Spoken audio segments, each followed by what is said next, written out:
like you're the most awesomest dude on the planet. You look like it. Thank you. Like you're getting ready to go into battle.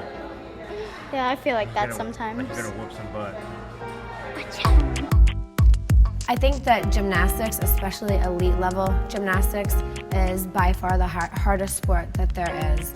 When I say it finds your weakness, it literally finds every physical weakness. This is like some of the scars that I have. It was just ripped open. It was terrible, but now we're good. Elite gymnasts are so ultra strong. They have to be to do the high level skills that they do. And they get here at 8:30 in the morning every day, and they're exhausted from the day before because these kids are in the gym 7-8 hours a day. And they start running and they're jumping and they kick up and hold a handstand and then they get right back up and do leg lifts.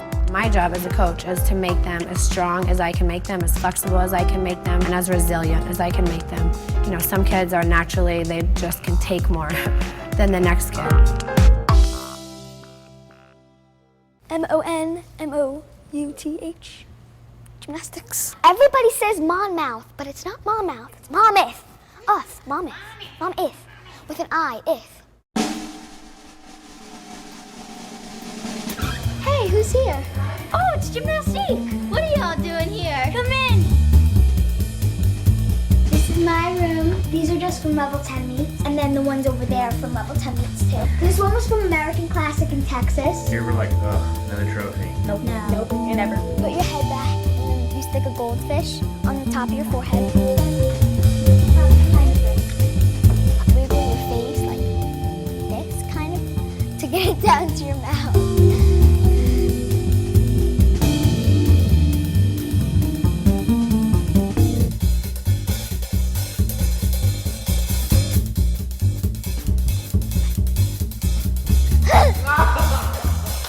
Thanks for stopping by, Gymnastique. We're going to the pool.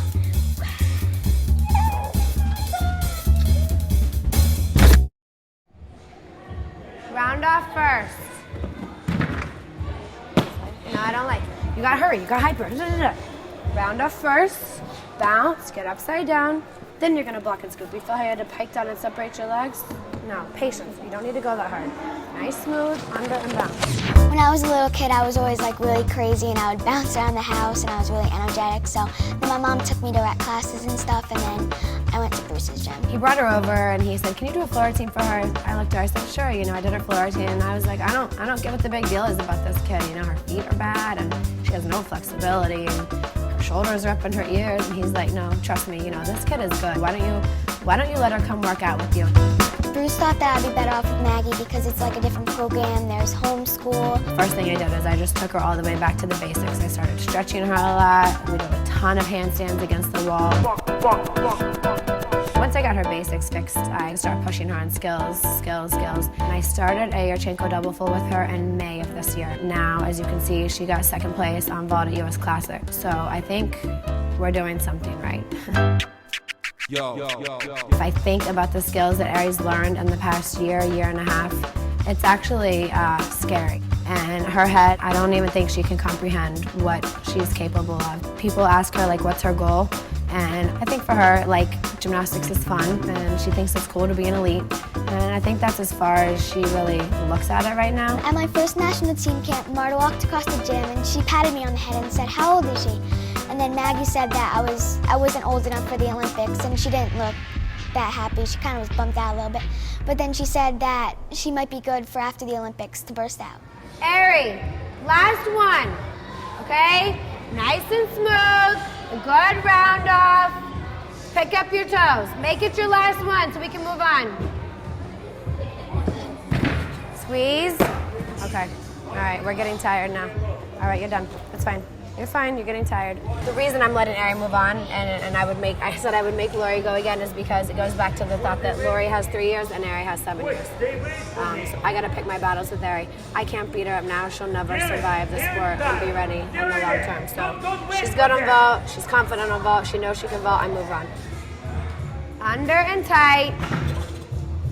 Okay, open up your hips and finish it.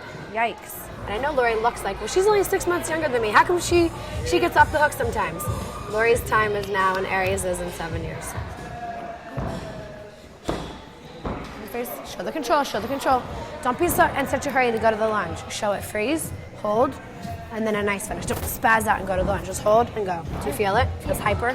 Yeah. I guess Laurie's floor routine has become a big hit, which is pretty cool. I think the thing that separates her on floor is her leaps and jumps and her dance. She shows pretty nice flexibility on her leaps and jumps because I've been stretching her from the time she was 5 years old. And then as far as her dance, like I don't stop correcting her dance. We're constantly fixing it, correcting it, changing it, making sure her eyes are looking the right way. You know, when she's supposed to do these eyes or when she's supposed to put a smile on her face and where she flicks her finger, stuff like that. And I guess it's paying off because I'm getting a lot of good feedback on her floor routine. So that's cool. When I first started doing choreography, when I first started coaching, it didn't go over really that good at all.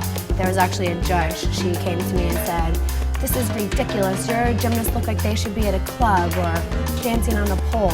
She actually said to me, and I was like so offended. I couldn't believe she said that to me. So they're dancing the same as everybody else. They're just doing it better. They're doing it bigger. Instead of being lazy and just going through the motions, like we max out our movements.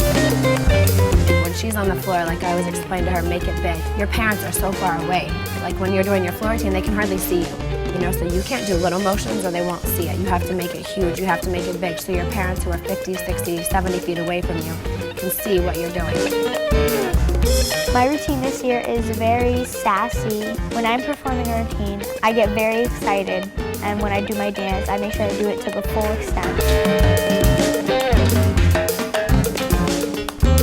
Laurie, I've been with her forever, and she understands like what it is that I'm looking for, and she doesn't hold back. And to me, it's like, whatever. It's the way that I do choreography. It's not a big deal. But I guess everybody likes it.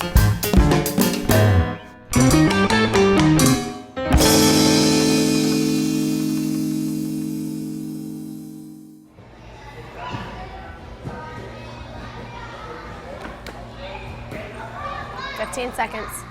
Push through your legs. Push. Push. Good.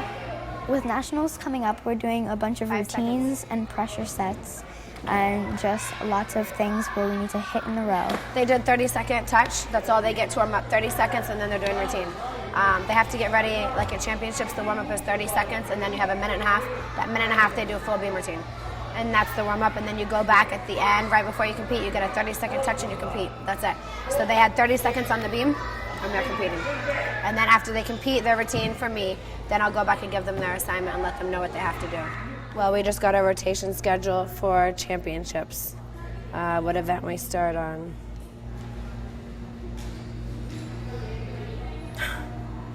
Doesn't get much worse than that, actually.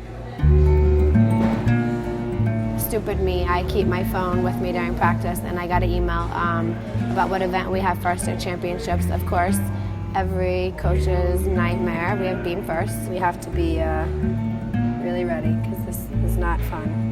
Nobody wants beam first because you're nervous.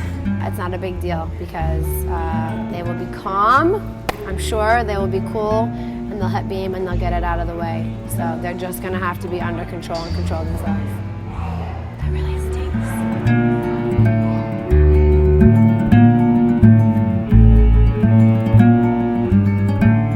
Ari is a very, very nervous kid. At the podcast qualifier on the beam, I was really, really nervous. I actually threw up on the beam.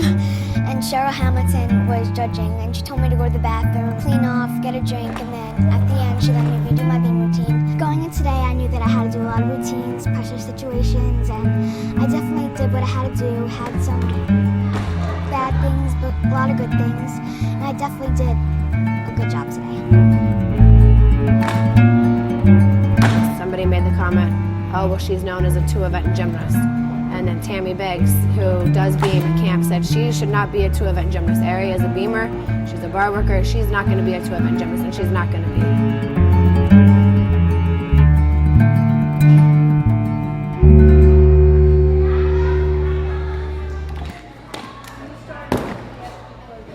I like the dismount. You don't have to have that little check on everything. It was fine, every little skill. You felt it? You had an extra step or an extra arm swing. You finish the lat, just stand up, squeeze your butt, and bam, hands go straight up, nothing else.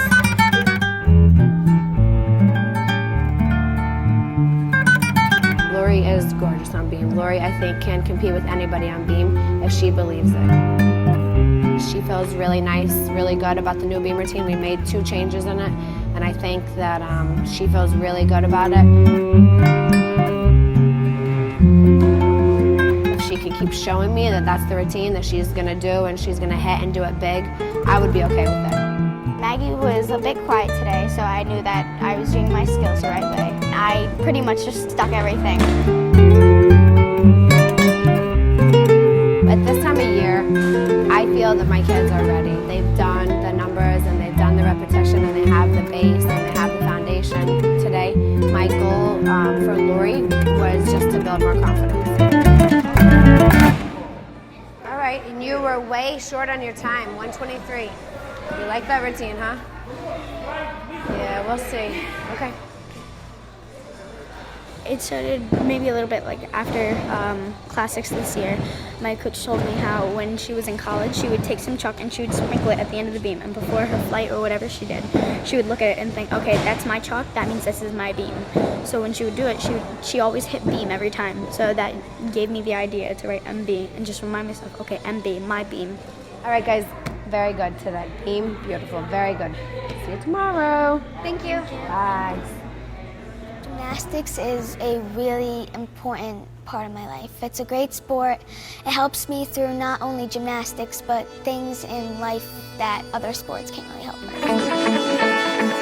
Going into championships for Ari, I just want her to have a good time and to be calm and to be cool, and I want her to be there and really see that she belongs, because she definitely belongs there. And if she does what she's capable of, she's going to surprise a lot of people. She's going to be right up there with a chance of being on national team. For Laurie, my expectations are a lot different. Well, Laurie is not new anymore. Isn't that crazy? Last year we were just happy to be at championships, and this year she's on national team. So she's beautiful, and I think she is something that USA Gymnastics kind of needs. They need like a crowd pleaser, and I think that that's what Laurie is.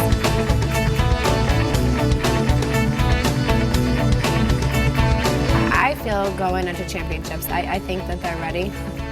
By the time this airs, we'll know how well they did.